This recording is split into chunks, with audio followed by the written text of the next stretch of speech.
I know that I'm a great friend, and I know the kind of mom I am. I'm searching for something to like about her, and it's so hard. Clearly went over to get herself a prince to give her access to this lifestyle that she would have never had access to. If you don't like her, it's not your fault. It's because she's extremely unlikable. She has the non-it factor. Did you ever think you'd see the day when Meghan Markle, once the dazzling royal rebel, the world's sweetheart, would be utterly dragged on live TV for the whole internet to watch?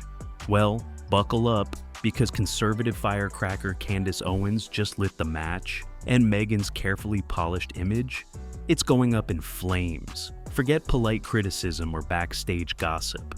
Candace went full throttle, publicly tearing apart Meghan's narrative of empowerment and victimhood, and the world is eating it up. But here's the real question. How did Meghan go from royal darling to reality show punchline? How did the woman who once captured the world's sympathy turn into the target of memes, mockery, and brutal takedowns? And trust me, this story only gets darker from here. There's a major twist coming up in this video that will leave you wondering, has Meghan's empire been built on truth or on a perfectly staged illusion? You're watching Chatter Muse. Hit that like, drop a comment below, and don't blink, because what's coming next will absolutely stun you. Stay right here. And if you thought Candace Owens' live TV takedown was brutal, oh, just wait until you hear what's been simmering behind the scenes. Because Meghan's public unraveling didn't start with Candace's microphone. It's been brewing for months, maybe years, with one of the biggest red flags flashing inside the $88 million Netflix deal that was supposed to cement Meghan and Harry's media empire. Remember the promises? Explosive revelations, behind-the-scenes footage, raw confessions, the kind of truth-telling content the world couldn't resist. But when it finally dropped, viewers didn't get shocking truths. They got slow-motion avocado toast, black and white glam shots, and moody piano music set to Meghan sighing dramatically by a window. Critics weren't just disappointed, they were furious. This wasn't vulnerability, it was a masterclass in overproduction. Every scene felt manicured, every confession scrubbed clean, every shot staged for maximum Pinterest-perfect impact. And audiences? They noticed. The ratings didn't just stall, they tanked. People started asking, was this ever about telling the truth? Or was it just about selling a version of Meghan the public had never actually asked for? But here's where things get even stickier. Insiders whispered that Netflix wasn't thrilled behind closed doors either. Sure, they'd signed a royal power couple, but what they got was a branding exercise. Meghan and Harry weren't delivering groundbreaking content. They were delivering glossy reputation management, and at a hefty price. Suddenly, murmurs of disappointment and buyer's remorse rippled through the industry. For Meghan, this wasn't just about one show underperforming. This was about a foundation cracking. Because once you lose Netflix, once the platform that bet millions on your story starts doubting the product, you don't just face a failed project, you face the terrifying question: if the truth doesn't sell anymore, what's left to sell? And once the cracks at Netflix appeared, the dominoes started falling fast. Let's talk Spotify, the next big Meghan and Harry empire pillar that was supposed to redefine celebrity podcasting. With millions on the table, expectations were sky high. But what did the public get? One season. One. And even that, critics said, sounded less like intimate, groundbreaking conversation and more like a half-hearted corporate voicemail, overpolished, overproduced, and frankly over it before it even began. The backlash didn't just come from fans. It came from inside the building. A senior Spotify executive famously dropped the gloves and called Meghan and Harry grifters in public. Not creators, not innovators, grifters. And that's not just some random Twitter troll. That's someone who once signed the checks. Imagine the embarrassment. When your own industry partners are mocking you, not quietly behind the scenes, but openly and brutally, it's a reputational hit that no PR team can polish away. But here's the most brutal blow: the numbers. Because at the end of the day, the audience decides. And the audience had decided they were done. View counts plummeted, engagement dried up. What was once branded as must-watch, can't-miss royal content turned into digital wallpaper, forgettable, ignorable, skippable, and you can almost feel the tension mounting around Meghan's camp. Because it's not just about failed projects, it's about a brand collapsing under its own weight. A brand that once symbolized rebellion, empowerment, and fresh royal energy, now reduced to a cautionary tale in Hollywood boardrooms.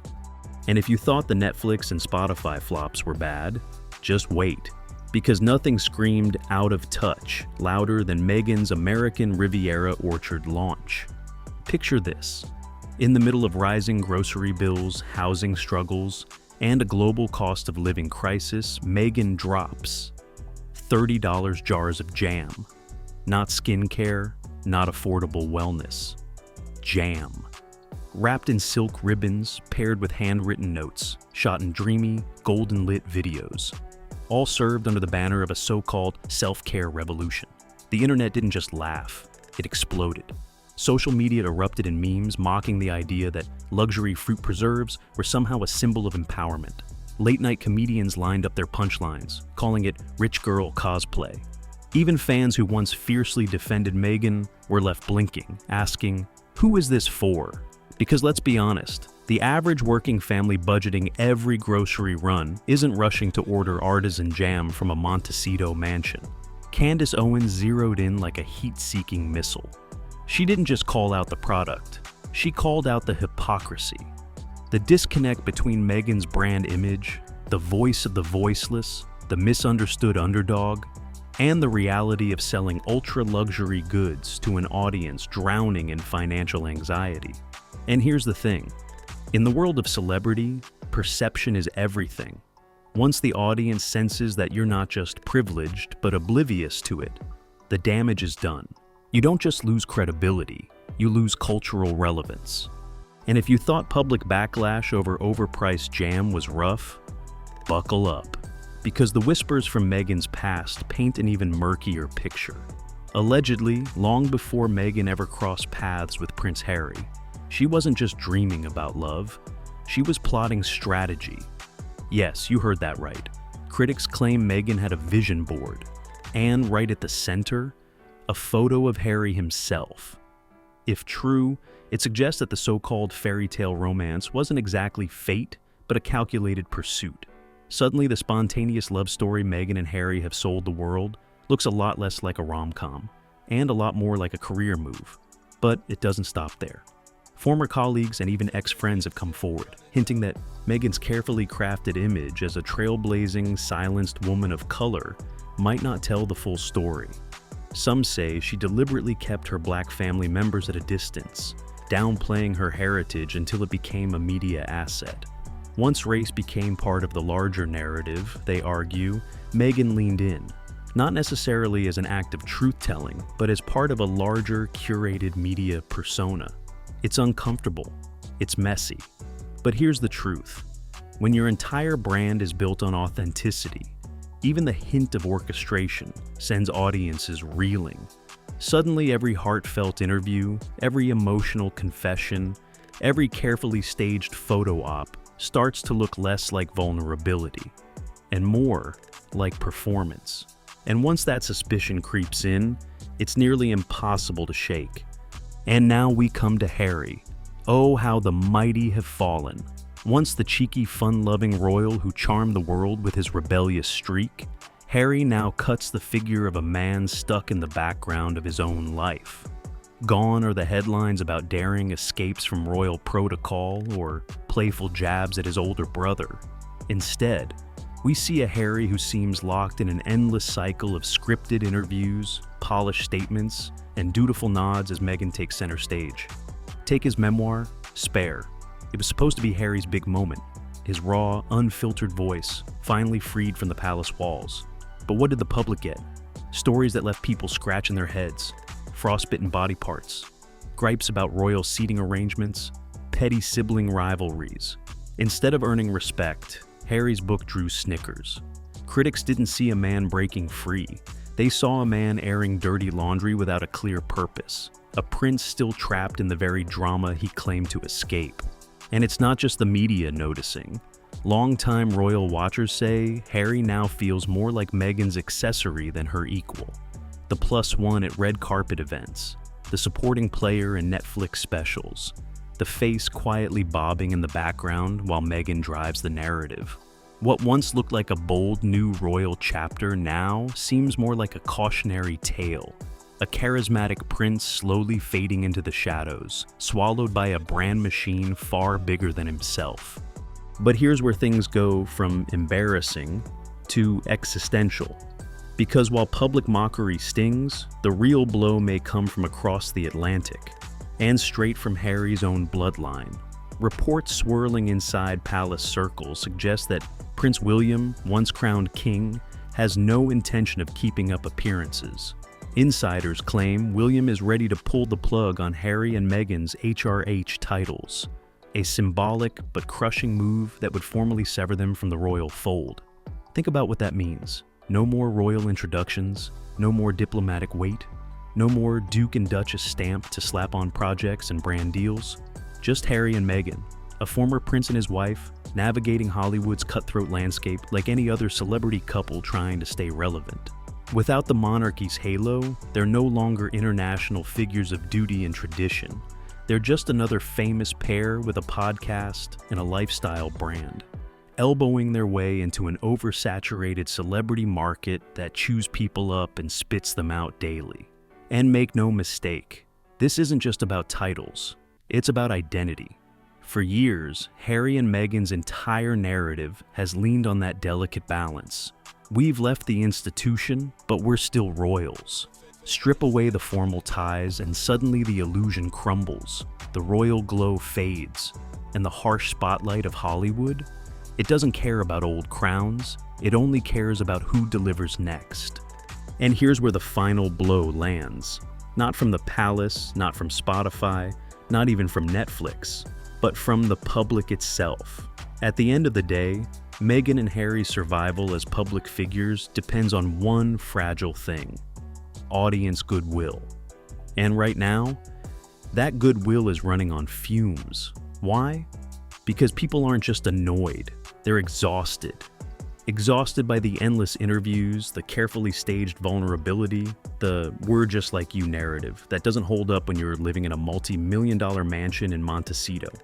What started as a compelling story of two outsiders breaking free from royal control has morphed, in many eyes, into a non-stop PR carousel. And the audience is finally stepping off the ride. The contradictions have piled up too high to ignore. You can't demand privacy, then drop an intimate Netflix documentary. You can't claim to be silenced, then headline international press tours. You can't preach relatability while launching luxury jam at $30 a jar. Even the most forgiving fans are starting to side-eye the brand, asking, what exactly are we supposed to believe here? And once that skepticism sets in, it spreads like wildfire. Sympathy drains away, interest wanes. What once commanded headlines now fights to stay above the digital noise. Meghan and Harry aren't just facing backlash, they're facing the one thing no celebrity brand survives for long: audience fatigue. Because in today's attention economy, when the public tunes out, the empire starts to crumble. So now we arrive at the crossroads, the moment everyone's been waiting for. Without the royal titles, without the Netflix hype, without the sympathy card, what's left? Can Meghan and Harry truly stand on their own? Can they reinvent themselves not as the royals in exile, but as creators, leaders, or entrepreneurs with genuine impact? Or are we watching the slow fade of a celebrity brand that once commanded the world's attention, but now struggles just to stay afloat? Because here's the harsh reality. In Hollywood, in media, in the brutal game of public image, relevance is everything, and it's fleeting. Without the monarchy's glow, Meghan and Harry will have to rely on something they've never fully proven: their own raw talent, their own fresh ideas, their own staying power. And let's be honest, that's the real test, the one no amount of PR spin can cover. What do you think? Are we about to witness a shocking reinvention, or the final act of a carefully constructed illusion falling apart? Drop your thoughts in the comments, smash that like button if you're here for the real tea, and don't forget to subscribe to Chatter Muse, because this saga, oh, it's far from over, and you won't want to miss what's coming next.